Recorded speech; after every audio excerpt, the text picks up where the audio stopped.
આપણે કરી રહ્યા છીએ બેટા સીઈટી એટલે કે કોમન એન્ટ્રન્સ ટેસ્ટ પરીક્ષાની તૈયારી. અત્યાર સુધીમાં આપણે ઘણી બધી તૈયારી કરી છે એમ કહીએ તો બી ચાલે, પણ ઇંગ્લિશમાં કેવા પ્રશ્નો પૂછાય છે એની આજે આપણે ચર્ચા કરવાના છીએ. ઇંગ્લિશ અઘરું નથી, બસ એને થોડુંક સમજો, થોડુંક શીખો, ધ્યાનપૂર્વક એની તૈયારી કરો તો ઇંગ્લિશ પણ ઈઝી છે. ઇંગ્લિશ પણ કેવું છે બોલો? ઈઝી. આપણે આપણી YouTube ચેનલમાં ગણિતમાં કેવા પ્રશ્નો પૂછાય, ગુજરાતીનો 15 માર્ક્સનો ટેસ્ટ આજે જ અપલોડ કર્યો છે. જો તમારે જોવાનું બાકી હોય તો જોઈ લેવાનું અને સમજી લેવાનું. ઇંગ્લિશનો ટેસ્ટ પણ, ઇંગ્લિશના પ્રશ્નો પણ અપલોડ કર્યા છે આપણે. પર્યાવરણના પ્રશ્નો પણ અપલોડ કર્યા છે. રીઝનિંગમાં કેવા પ્રશ્નો આવે છે એના પણ પ્રશ્નો અપલોડ કર્યા છે. તો એ તમારે જો શીખવાનું બાકી હોય, જે બાળકો નવા છે એમના માટે ખાસ, તો એ વિડીયો જોઈ લેવાનો, તમને ઘણો બધો હેલ્પફુલ થશે. આજે આપણે ઇંગ્લિશના એવા પ્રશ્નોની પ્રેક્ટિસ કરવા જઈ રહ્યા છે કે જે આપણી પરીક્ષામાં પૂછાઈ શકે. શું થઈ શકે બોલો? તમારા હાથમાં જે પણ વસ્તુ હોય એને નીચે મૂકી દો અને ધ્યાન આપો બેટા. પહેલો પ્રશ્ન છે ENVIRONMENT. કોઈ ખબર છે શું વંચાય? એન્વાયરમેન્ટ એટલે પર્યાવરણ. એટલે શું બેટા? તો આટલો મોટો સ્પેલિંગ છે, તમને કદાચ એમ લાગે કે આટલો મોટો સ્પેલિંગ છે અને એના પરથી પ્રશ્ન પૂછ્યો છે. પ્રશ્ન ખૂબ ઈઝી પૂછ્યો છે. કેવો પૂછ્યો છે પ્રશ્ન? ખૂબ ઈઝી. જુઓ, આ શબ્દના મૂળાક્ષરો પરથી કયો શબ્દ બની શકે? એટલે કે આમાંથી જ મૂળાક્ષરો લેવાના છે તમારે અને શબ્દ બનાવવાનો છે. તમે બધા રેડી છો? આ બીજા વાળાને ત્રીજા વાળાને આવડે ને એવો પ્રશ્ન છે. તમારે શીખવો છે ટટ્ટા બેસવાના મારે. ધ્યાન આપજો. તો બેટા શું છે? એન્વાયરમેન્ટ માંથી કયો શબ્દ બની શકે? પહેલા જો MAN, તો તમારે શું જોવાનું? આમાં જોવાનું. M છે, હા છે. A છે, આમાં જુઓ, નથી, મતલબ આ નહીં બની શકે. બીજું, આ બની શકશે નહીં એટલે આ કેન્સલ. W છે આમાં, ના, એનો મતલબ આ બી બની શકશે, કેન્સલ. આ બી બની શકશે નહીં. L છે આમાં, L, ના, મતલબ આ બી કેન્સલ. આ બી બની શકશે. M છે આમાં, M, આ રહ્યું. E છે આમાં, E, N છે આમાં, ઓકે, ચલો પતી ગયું. આ આપણો જવાબ થઈ ગયો.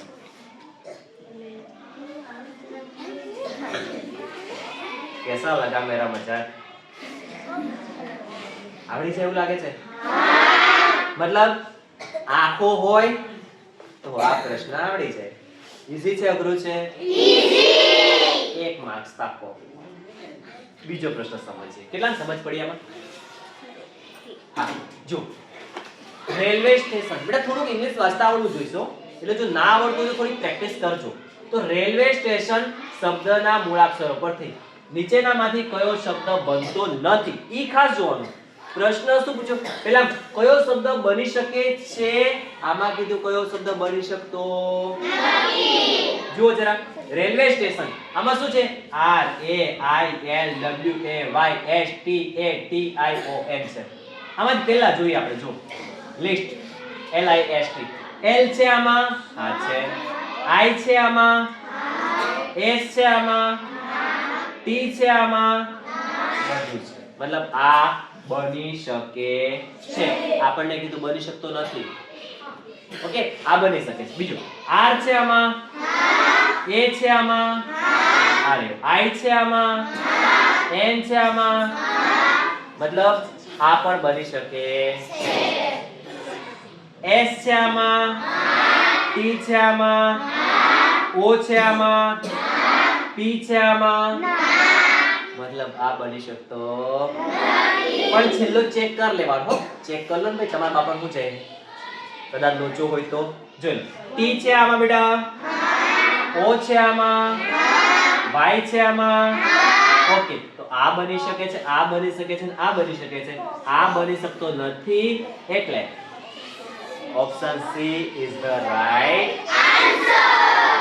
ઈઝી છે? મતલબ 2 માર્ક્સ. હવે થોડુંક વાંચતા આવડે છે. શાંતિ શાંતિ શાંતિ.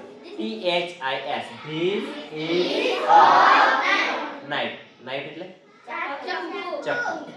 Select correct plural. Plural એટલે બહુવચન. Sentence એટલે વાક્ય. Sentence એટલે વાક્ય. એટલે આ પ્રશ્નમાં કવિ એવું કહેવા માંગે છે કે this is a knife. એટલે આ ચપ્પુ છે, આનું આપણે કરેક્ટ એટલે કે સાચું બહુવચન શોધવાનું છે. એટલે આનું બહુવચન વાળું સાચું વાક્ય શોધવાનું છે. હવે તમને બેટા શું આવડવું જોઈએ આ પ્રશ્ન માટે? તો થોડાક તમને બહુવચન વાળા રૂપ આવડતા હોય એવું યાદ રાખવાનું છે તમારે કે જે શબ્દના અંતે f અથવા ap હોય.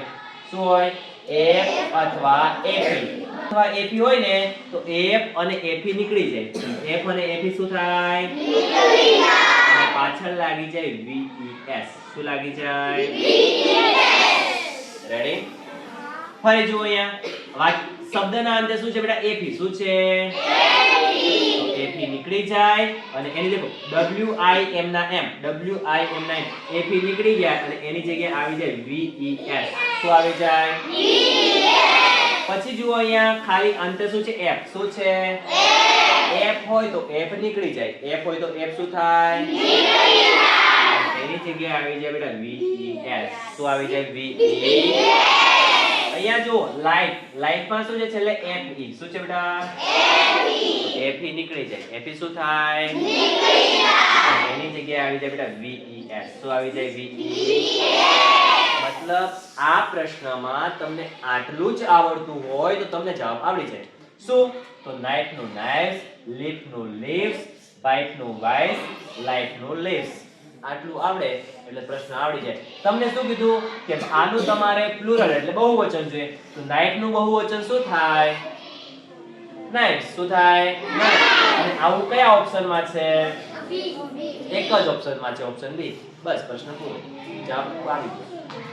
પણ એના માટે બેટા બહુવચનના રૂપો તમને આવડવા જોઈએ ને આપણી ચોપડીમાં જે એકવચન બહુવચન વાળો પાઠ છે એને ખાસ તમારે ધ્યાનપૂર્વક વાંચી અને આ તૈયાર કરી દેજો, નહીં તો પછી નહીં આવડશે. ખબર પડી ગઈ બધાને? તો આ આપણો જવાબ થઈ ગયો. પણ આ જ પ્રશ્ન this is a night, select the correct plural sentence. જો આ સેન્ટેન્સ નું તમારે બહુવચન વાક્ય જોઈતું તો બીજો શું શોર્ટકટ રીત છે? જો બેટા these નું પ્લુરલ એટલે બહુવચન. these નું બહુવચન આ these થાય. THESE. આ these ના આવે. આ કેન્સલ ને આ કેન્સલ. આ બે કેન્સલ અને આ જુઓ કેન્સલ. આ કેન્સલ, આ કેન્સલ ને આ કેન્સલ. મતલબ ઈ આવડે તો યાદ આ પ્રશ્ન આવડી જાય. સમજાય છે બધાને? તો આ નાની નાની વસ્તુ જે સમજાવું છું ને એ માત્ર સમજીને ભૂલી નથી જવાની, યાદ પણ રાખવાની છે, તો જ પરીક્ષામાં કામ લાગશે. ખબર પડી બધાને? તો આમાં અગર જોવા જઈએ તો ઓપ્શન બી આપણો સાચો જવાબ થઈ જાય. સમજાઈ ગયું બધાને? એના પછીનો પ્રશ્ન પ્લુરલ ઓફ ઓક્સ. સિંગુલર એટલે એકવચન અને પ્લુરલ એટલે બહુવચન. હવે પ્લુરલ આવ્યું ફરી બેટા એટલે બહુવચન જોઈએ. કોનું જોઈએ? ઓક્સ નું. કોનું જોઈએ? ઓક્સ નું. હવે અહીં થોડું આ છે ને થોડું અનિયમિત શબ્દ છે, એમાં સ્પેલિંગ માં ફેરફાર કરેલો હોય. આના માટે કોઈ સ્પેશિયલ નિયમ નથી. ઠીક છે બેટા? શું યાદ રાખવાનું છે? ઓક્સ હોય તો આ છે ને એનો પહેલો અક્ષર છે ને ઈશ્વર છે. કેવો છે? સ્વર. એટલા માટે આપણે એન આર્ટિકલ લગાડ્યો છે. બીજું જુઓ w આ વ્યંજન છે એટલે એની આગળ વ્યંજન વ્યંજન એટલે વ્યંજન છે એટલા માટે આપણે એ આર્ટિકલ લગાડ્યો છે. આ મેન છે એમ વ્યંજન છે એટલે એની આગળ એ આર્ટિકલ લગાડ્યો છે. એટલે અહીં આપણે સ્વર ને વ્યંજન ને પણ યાદ રાખવાના છે. સ્વર હોય તો એન આવે, વ્યંજન થી ઉચ્ચાર હોય તો એ આવે. ઠીક છે બેટા? અને આ દુનિયામાં કોઈ વસ્તુ એક જ વાર આવતી હોય તો એની આગળ આપણે ધ આર્ટિકલ લગાવવાનું. ઠીક છે? એ યાદ રાખજો. તો હવે ઓક્સ હોય તો યાદ રાખવાનું બેટા ઓક્સેન. શું યાદ રાખવાનું? ઓક્સેન. પાછળ શું લાગી ગયું આ યાદ જ રાખી લેજો, આના માટે નિયમ નથી. મેન છે મેન તો देखो M A N એની જગ્યાએ M E N થઈ ગયું. શું થઈ ગયું? M E N. પછી જુઓ woman W O M A N છે એમાં જો ખાલી M E N થયું બેટા. શું થયું એમી? આવા અનિયમિત જે આપેલા છે ને આપણી પાસે શબ્દો છે ને એ પાક્કા તૈયાર કરી દેજો, કદાચ એનો એકાદ પ્રશ્ન આવી શકે છે. પરીક્ષામાં એ લોકો એક નિયમ વાળો મૂકે તો એક નિયમ વગરનો મૂકશે. સમજાઈ ગયું બધાને? તો આપણે તૈયાર કરી દેવાના થાય છે. પછી અહીંયા દેખો ડબલ ઓ હતા બેટા તો ડબલ એ થઈ ગયા, ફૂટનું ફીટ થઈ ગયું. સમજાય છે કે? આ તમારે યાદ રાખવાનું છે. ઓક્સનું બહુવચન બેટા ઓક્શન થશે. શું થશે? એટલે સાચો જવાબ આપણો કયો ઓપ્શન થઈ જશે? ઓપ્શન ડી થશે.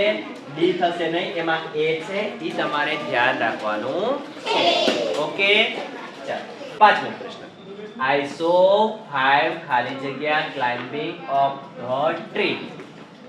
I saw 5 એટલે મેં 5 જોયા. પણ શું જોયા? ઓપ્શન જોઈને તમને ખબર પડશે. ઝાડ ઉપર ચડતા શું જોયા? વાંદરા. તો વાંદરા માટે મંકી, મંકીસ, મંકી, મંકીસ. બોલો શું આવશે? મંકીસ. અચ્છા આ બી તો કેમ ડી આવશે એવું કહો મને. કેમ ડી આવશે? ડી આવશે આ વાળો. ઓકે ડી કેમ? અચ્છા બી આવે તો કેમ આવે, ડી આવે તો કેમ આવે કહો મને. ક્યાં વાત કરો? એમ ઓ એ સાચો તો છે, ખોટો છે બેટા. ધ્યાન આપજો.